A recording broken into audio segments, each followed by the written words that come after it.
Hello' viewers, welcome back my channel. আজি এটা অইন টপিক, মাডাৰ টাং আৰু হোম লেংগুৱেজৰ মাজত যিটো পাৰ্থক্য সেইটো আমি ডিছকাছ কৰিম আজি, ঠিক আছে। মই ডেছক্ৰিপশ্যন বা পিন কমেণ্টত মই PDF লিংকটো দি দিম, আপোনালোকে সেইটো চিন্তা নকৰিব। আৰু অলমষ্ট আমাৰ টপিকখিনি শেষ হ'ব লাহে লাহে। মই দি আছোঁ এটাকৈ প্লে'লিষ্টটো বনাই আছোঁ, আপোনালোকে চাব এবাৰ। অসমীয়া যোনখিনি লেংগুৱেজ সেইখিনি ইয়াৰ পৰা পঢ়িব পাৰিব।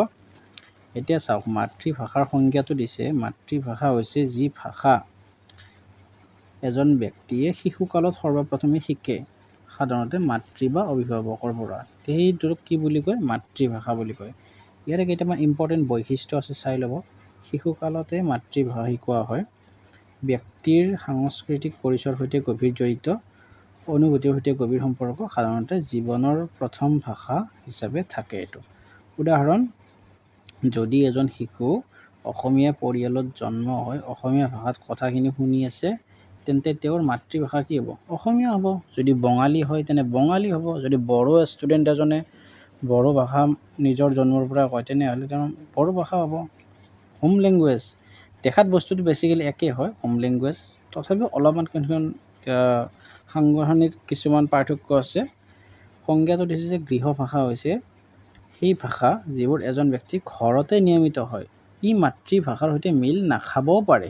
এই এনেকুৱা ধৰণৰ পাৰ্থক্যবিলাকত আপোনালোকে অলপ কিছুমান কথা লক্ষ্য কৰিব। বৈশিষ্ট্য, ই পৰিৱেশ, স্থানান্তৰ, বিদ্যালয়ৰ প্ৰভাৱত পৰিৱৰ্তন হ'ব পাৰে। এটা ঘৰত একাধিক ভাষা ব্যৱহৃত হ'ব পাৰে। সৰ্বপ্ৰথম শিকি লোৱা ভাষা নহ'বও পাৰে, ঠিক আছে। উদাহৰণ, যদি এজন অসমীয়া পৰিয়াল দিল্লীত থাকে আৰু ঘৰতে হিন্দী ভাষাত কথা পাতিবলৈ ধৰে, তেন্তে তেওঁ হিন্দী গৃহভাষা হ'ব পাৰে, যদিও অসমীয়া মাতৃভাষা। বুজি পালে? আপোনালোকে পাৰ্থক্যটো বুজি পালেনে? ঠিক তেনেদৰে আমাৰ যদি ইণ্ডিয়াৰ এজন ল'ৰা আমেৰিকাত থাকে, সি আমেৰিকাততো ইংলিছে ক'ব। সেইটো হ'ল তেওঁলোকৰ কি? Home language. আৰু যদি মাতৃভাষা বুলি কোৱা যায়, যদি অসমৰ ল'ৰাজন আমেৰিকাত থাকে, তাৰ মাতৃভাষা কি হ'ব?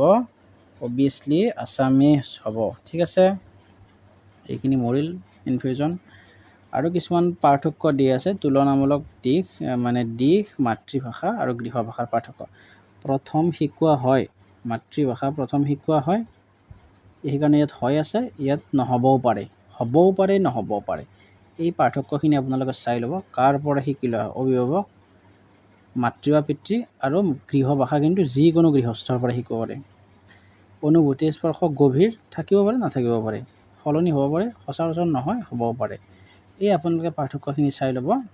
আৰু চূড়ান্ত সংগ্ৰহ বুলি ক'লে, মাতৃভাষা শিশুৰ প্ৰথম ভাষা, যি জন্মৰ পিছতেই শিকে আৰু সাংস্কৃতিকভাৱে জড়িত। গৃহভাষা ঘৰতে ব্যৱহৃত ভাষা, ই সময়ৰ সৈতে সলনি হ'ব পাৰে, ঠিক আছে। এইখিনি আছে, বেলেগ নাই। যদি ভিডিঅ'টো ভাল লাগিল, লাইক, কমেণ্ট, শ্বেয়াৰখিনি কৰি থ'ব। আৰু এডুকেশ্যন ৰিলেটেড আপডেট পাই থাকিবলৈ মোৰ চেনেলটো ছাবস্ক্ৰাইব কৰিবলৈ নাপাহৰিব। ছাবস্ক্ৰাইব কৰিলে আপোনালোকৰ পৰা ময়ো মটিভেট হওঁ। এটা ছাবস্ক্ৰাইব আৰু এটা লাইক আপোনালোকৰ পৰা পালে আমাৰো ভাল লাগে, ঠিক আছে। থেংক ইউ, ধন্যবাদ।